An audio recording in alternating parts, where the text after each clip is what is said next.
Ang Kabataan Express ay hatid sa inyo ng UNICEF.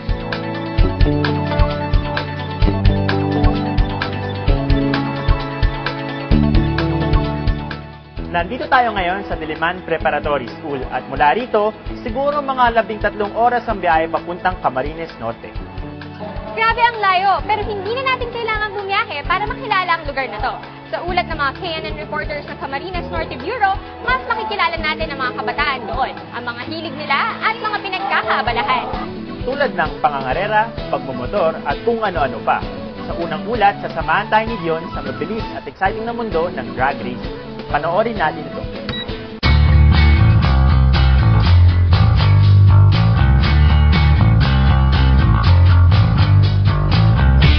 Simula nang tumaas ang presyo ng gasolina at nagsulputan ang mga motorsiklong mabibili sa mababang presyo, unti-unting dumami ang mga motorsiklo sa kalsada.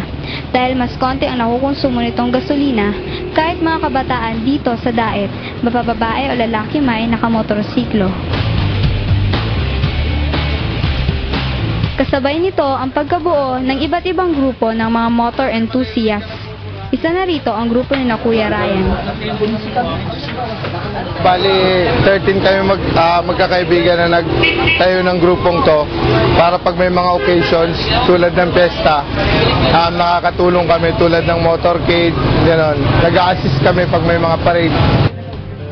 Dati, pagpapakita ng puwersa kapag may parada o kaya na may pasiklaban ng forma ng motorsiklo ang karaniwang labanan ng mga grupo.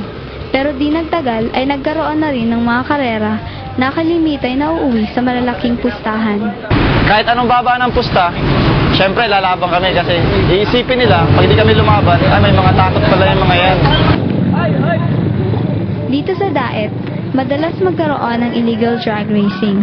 Kalimitan, ginagawa ito sa mga national highways tuwing gabi sa mga alanganing oras para mas maluwag ang kalye at iwas huli.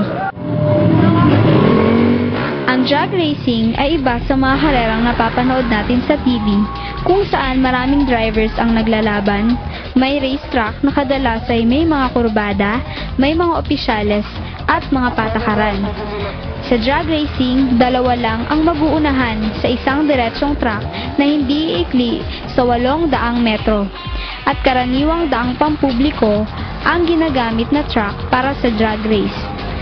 Dahil may permit ang mga legal na drag race na ipapasara ang mga daan at nagiging ligtas ang pangangarera. Pero meron ding mga illegal. Ito'y walang permiso, kaya't kadalas ay ginagawa sa mga kalye sa alanganing oras. Wala ring mga opisyales at hindi ipinapatupad ang pagsuot ng safety gear. Kung dati ay kontento na ang mga motorista sa paglalagay ng mga accessories para gumanda ang kanilang mga sasakyan, ngayon ay kung ano-ano na ang ginagawa nila sa kanilang motor para bumilis ang takbo. Kadalasan daw ay umaabot ng 100,000 piso ang nagagastos nila rito. Bali sa laro, hindi nawawala dyan yung dalawang category lang naman eh. Modified, super modified, or open category. Sa modified, ibig sabihin may limit lang kung anong babaguhin mo. Ang piston, stock lang. Kailangan stock lang ang bore. Walang hand clutch.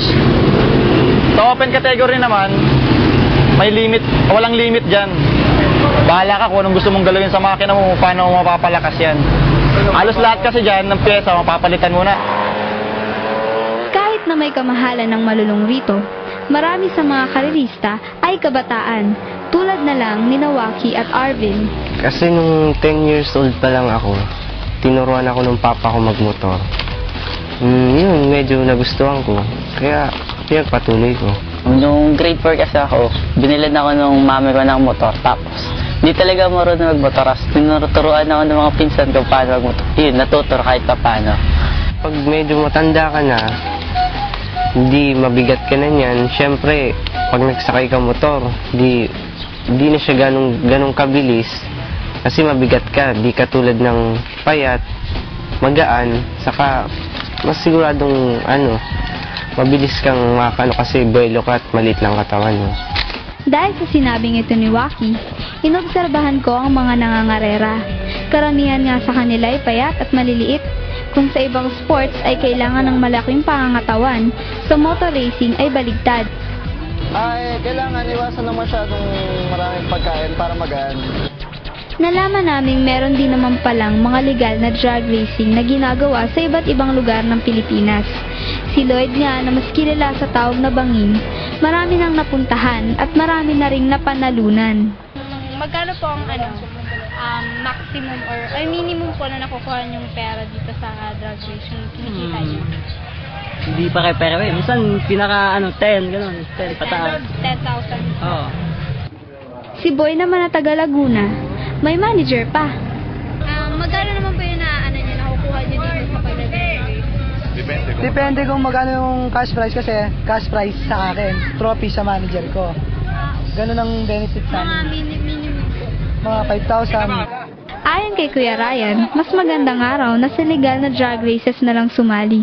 Kasi unang-una, hindi kami naglalaro at nagpapalaro ng walang protective gear katulad ng helmet para safe. Paano kung may na-accidenting rider? Anong mangyayari? Bale, may mga naka-standby naman na first aiders and ambulance kung sakaling may maaksidente.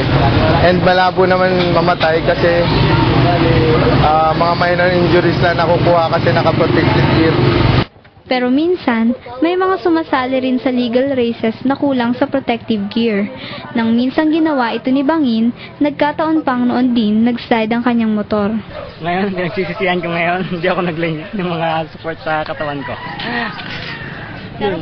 Pero, parte na yun ng karera. Simple lang, gano'n. Kakambal na namin yung aksidente.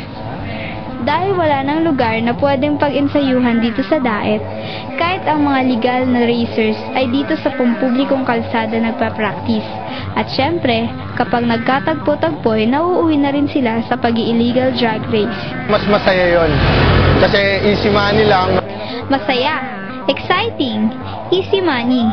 Pero matutumbasan ba nito ang buhay?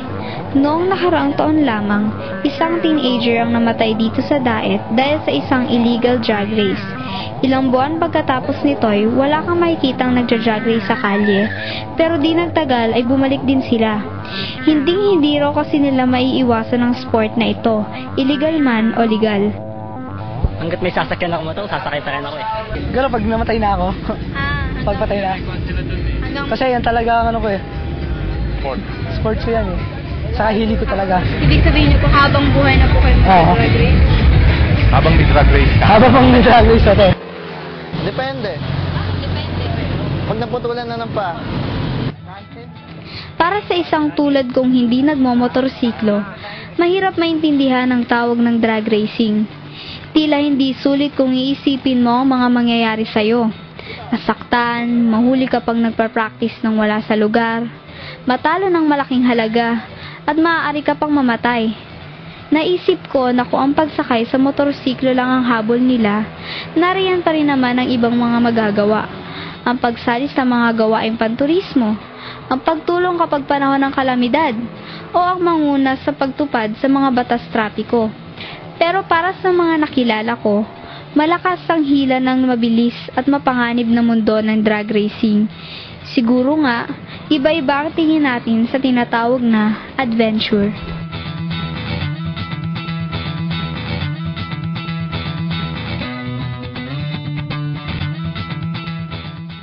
Ang Kabataan Express ay hatid sa inyo ng UNICEF.